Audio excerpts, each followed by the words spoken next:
नमस्ते हजुरको शुभ नाम के छ? मेरो नाम जवाहरलाल पुन हो। जवाहरलाल पुन। हजुर। अहिले तपाईँहरूको यो टोली भनौँ न कुन ठाउँबाट आउनुभयो? हामीले रुकुमपुरको पुठाटो गाउँपालिका पकसेराबाट। टक्सेराबाट। पकसेरा अन्तर्गत हाम्रो गाउँ चाहिँ अब बासी गाउँ पर्छ। बासी मेरो ए बासी। अनि अहिले यो तपाईँहरूको ग्रुपबाट कतिजनाको थियो यो कुनै अस्तु सेलाउने टोलीहरू? यो अस्तु सेलाउने अन्तर्गत चाहिँ हाम्रो टोली चाहिँ अब 5 जना होइन, 5 जनाको।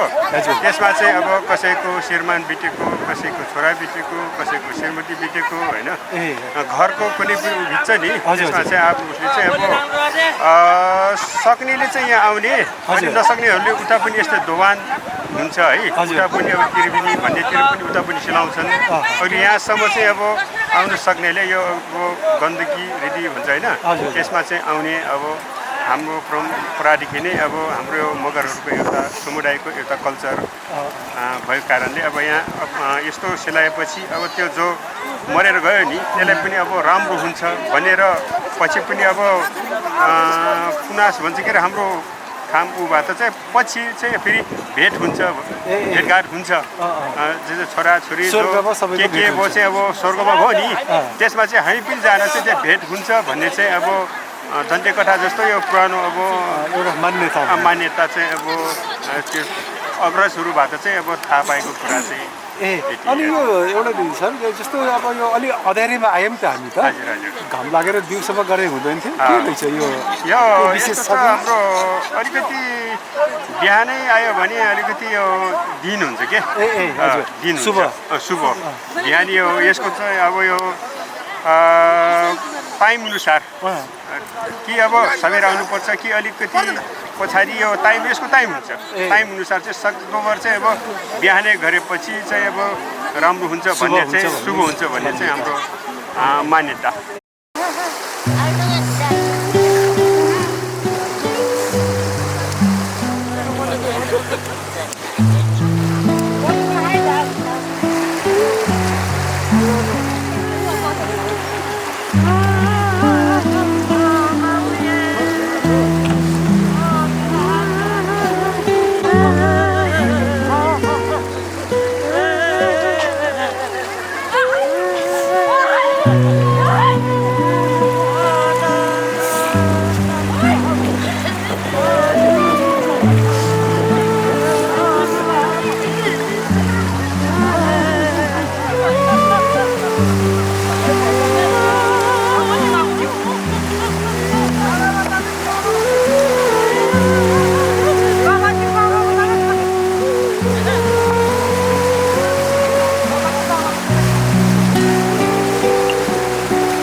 भनेपछि मुख्य काम चाहिँ के गर्नुहुन्छ यहाँ आएर? यहाँ आएर हजुर मुख्य काम त खास हामी के पनि गर्दैन। यो जुन अब त्यो बत्तीहरू बालेर अनि त्यो चाहिँ अब त्यो कपडाहरू त्यो बितेको मान्छेको कपडाहरू त्यो पठाउने सेलाउने अनि चाहिँ बिहान चाहिँ पूजापाठ गरेर त्यो सेलाउने, त्यही मात्र। अनि काम चाहिँ हामी गर्दैनौँ। अब यहाँबाट फर्केर गएपछि अब अन्तिम काम चाहिँ के हुन्छ आजको? अहिले यहाँबाट फर्किसके पछाडि अब त्यहाँ अब हाम्रो माथिबाट आएको टोली चाहिँ त्यो पौवा भन्छ, त्यहाँ चाहिँ थुप्रै चाहिँ अब बसेको हुन्छ। त्यहाँ चाहिँ आफ्नो चेलीबेटीहरूलाई यो पुज्ने भन्छ कि दान दक्षिणा गर्ने हाम्रो कल्चर त्यो आफ्नो चेलीबेटीहरूलाई चाहिँ अब टिका लगाइदिने, दान दक्षिणा गर्ने। हजुर अहिले हामीहरू अब गाडी रिजर्भ गरेर एकै दिनमा आइन्छ होला? हजुर एकै दिनमा आइन्छ। हिँडेर आउनेहरू त कति 10-12 दिन लाग्छ? टाइम लाग्छ हिँडेर आउँदा चाहिँ। जस अब कोही कोहीले चाहिँ कामलो व्यापार गर्छ नि, तिनीहरू चाहिँ अब हिँडेर आउँछन्, यता त व्यापार पनि गर्नु पऱ्यो होइन तिनीहरूले। तर हामी चाहिँ त्यस्तो होइन कि त्यो आफ्नो घरमा त्यो दुःख परेको उसलाई चाहिँ त्यो सेलाउनुको लागि अब हजुरहरू सेलाउनुको लागि मात्रै आउनुभयो? हजुर। कोही टोली चाहिँ यता तीर्थव्रत पनि गर्ने, व्यापार पनि गर्ने? त्यस्तो प्रकार। हजुर हुन्छ सर, संक्षेपमा यहाँले राखिदिनु भयो। अरू कुरा फेरि पछि। यो के छ भनेदेखि खास गरेर मगर जातिको विषयमा हामीले व्याख्या गर्दाखेरि के छ भने यो रिडी चाहिँ असाध्यै सेन्टर हो। यो अहिलेको कुरा होइन, यो परापूर्वकालदेखि आजभन्दा 1000 वर्ष अगाडिदेखि मानिआएको कुरा हो। यो रिडी जुन सेन्टर छ, री र डी यो दुईटा शब्द मिलेर बनेको यो रिडी हो। खास गरेर यो पानीलाई चाहिँ नि खामभाषीहरूले रि भनेर उच्चारण गर्छ भने यो ढुट भाषा बोल्ने हाम्रो यो 12 मगरा क्षेत्रको मगरहरूले चाहिँ पानीलाई डी भनेर उच्चारण गर्ने गर्दछन्। त्यसरी यो दुईटा रि र डी दुईटा त्यो शब्द मिलेर बनेको एउटा चाहिँ संयुक्त शब्द हो। यसले पनि एक खालको चाहिँ इतिहास बोकेर आएको छ र परापूर्व कालदेखि धेरै परम्परादेखि नै चाहिँ मगर जातिले मान्दै आएको यो असाध्यै पवित्र भूमि हो र अहिलेको सन्दर्भमा आइसकेपछि खास गरेर अरू धेरै ठाउँको मान्छेले पनि मान्ने कुरा त छँदैछ। त्यसमध्ये पनि यो रुकुम रोल्पा यो पश्चिम भेगका खामभाषी 12 मगरा क्षेत्रमा बसोबास गर्ने यो 12 मगरा बसोबास गर्ने यो खामभाषी मगरहरू छन्। उनीहरूले यसलाई यो ठाउँलाई चाहिँ विशेष पवित्र स्थलको रूपमा मान्दैछन्। मैले अघि पनि विश्लेषण गरेँ कि सबै आफ्नो मृत सदस्यहरू जो छन् उनीहरूको अस्तु चाहिँ सिलाउन आउने भनेको यो वर्ष दिनभरिको चाहिँ यो माघमै हो। माघमा यहाँ आएर चाहिँ अस्तु सिलाउने विभिन्न प्रक्रिया गरेर सिलाउन आउँदछन्। यो चाहिँ धेरै पुरानो परम्परा छ उनीहरूको। यो हिन्दू धर्मको संस्कारभन्दा पनि उनीहरूको आफ्नै प्रकृति पूजक हिसाबले परम्परादेखि चाहिँ चलिआएको एउटा परम्परा छ। त्यही अनुसारको विधि गरेर उनीहरूले गर्छन् र बिहानै हामी यहाँ आएको थियौँ र त्यही टोलीसँग रुकुमको टोलीहरूसँग हामी नदी किनारमा गएर धेरै कुराहरू उहाँले गरेका विभिन्न रीतिथिति परम्पराहरूको बारेमा उहाँले गरेको चलन चल्तीको बारेमा हामीले छायाङ्कन गर्ने कामहरू पनि सक्यौँ। त्यति बेला कम थियो, निकै चिसो पनि थियो, जाडो पनि थियो, अँध्यारो पनि थियो।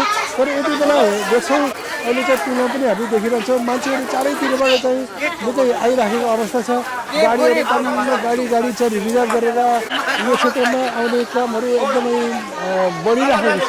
अब यहाँ पनि हामीलाई पनि लागिरहेछ चारैतिरबाट, कोही उत्तर दक्षिण पूर्व पश्चिम, कोही गुल्मीतिरबाट, कोही पाल्पातिरबाट, कोही स्याङ्जातिरबाट, यसरी विभिन्न ठाउँबाट यो सेन्टरमा आउने भक्तजनहरू, पर्यटनहरू, घुम्न आउनेहरू, रमाइलो गर्न आउने विभिन्न थरीका, कोही व्यापार व्यवसाय गर्ने विभिन्न उद्देश्यले आउने मान्छेहरूको चाहिँ यहाँ घुइँचो लाग्ने क्रम पनि भइरहेको छ। तर पनि अब आजको विशेष वर्णन गर्न लायक भनेको चाहिँ त्यही 18 मगराको खामभाषी मगरहरूले यहाँ चाहिँ उनीहरूले अस्तु सेलाउने कार्यक्रम त्यो विशेष महत्त्वको थियो।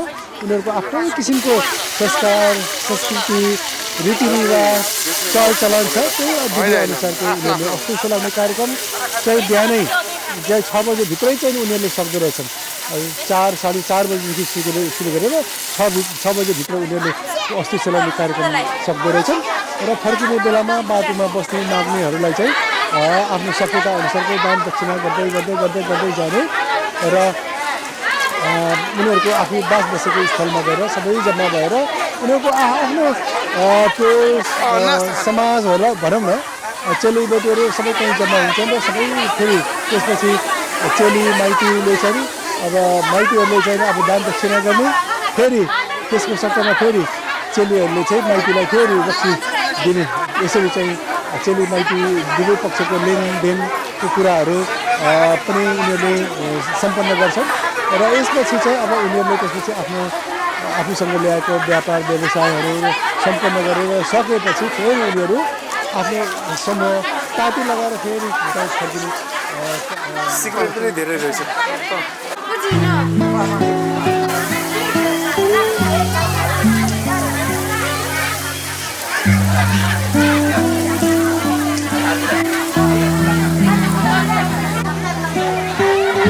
चेलीबेटीलाई दिनुभएको? हजुर, यस्तो त यहाँ दुईवटा कुरा छ। अब एउटा हामी चेलीबेटी भनेको हामी पहिले नै भइसक्यो होइन। हजुर, हामी बहिनी हाम्रो माइलो बाउ अस्ति बिग्रिनु भएको, उसको लागि उहाँ माइलो बाको नामबाट? हजुर, बहिनी भाइ एउटा ल हुन्छ।